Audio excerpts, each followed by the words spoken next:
Restons dans ce chapitre du climat pour parler d'une agriculture résiliente face au changement climatique, capable d'assurer la sécurité alimentaire et contribuer au développement socio-économique en Afrique centrale.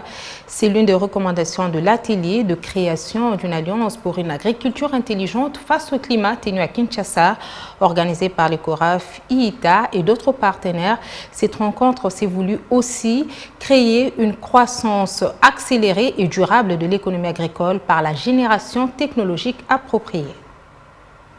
Les effets néfastes du changement climatique se font de plus en plus ressentis dans le secteur agricole. Il fallait réfléchir sur le mécanisme à mettre en place pour allier climat et agriculture à travers une alliance d'agriculture intelligente. Après 5 jours de réflexion, au cours d'un atelier organisé par CORAF et plusieurs partenaires, dont IITA, le CEAC et l'INERA, les parties prenantes se sont engagées pour des résiliences au choc climatique afin d'assurer la sécurité alimentaire et la contribution au développement socio-économique dans la région. Le docteur Emmanuel Njoukwe, directeur de la recherche et de l'innovation du CORAF, se dit déterminé et convaincant pour des résultats palpables. Pour mettre en place l'action, CORAF a son assemblée générale en janvier au Tchad.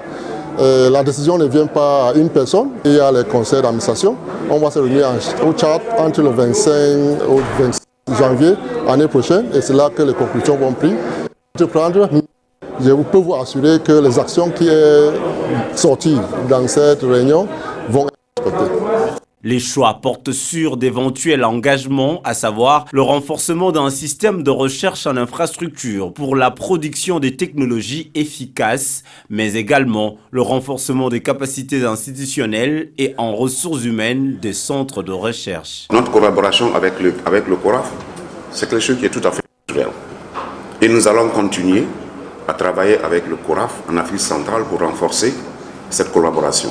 Il faut nécessairement que toutes les ressources, que ce soit au niveau national, régional et international, qu'on les mette ensemble pour pouvoir résoudre les défis que nous sommes en train d'affronter. Et ce qui est très très important, on le sait, on le voit. Si la recherche avait été très efficace en Afrique, on n'aurait pas connaître ces problèmes de sécurité alimentaire. La représentante du ministre de la Recherche scientifique et innovation technologique salue cette prise de conscience sur l'importance de la recherche agricole et son impact dans la promotion et la transformation de l'agriculture en Afrique, précisément dans les sous-régions. Le gouvernement de la République démocratique du Congo s'est satisfait de voir que ces assises ont contribué à l'intensification de la coopération régionale dans une approche privilégiant le partenariat gagnant-gagnant. Je sais que vos débats et délibérations ont abouti à des recommandations utiles à la collaboration scientifique et technique en vue de voir la transformation agricole tant souhaitée devenir une réalité.